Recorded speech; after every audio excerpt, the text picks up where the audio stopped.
अस्सलाम वालेकुम जी नाज़रीन, ये पावर टीवी है। इसमें तो रिसेप्टिकल सिंगल फेज के हैं, चार 3 फेज के हैं।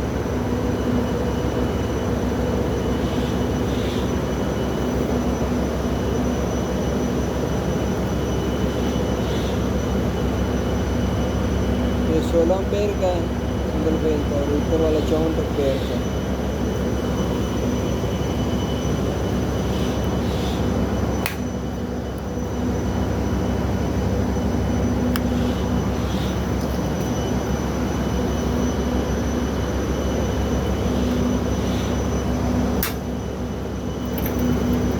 ये इसका ब्रेकर है,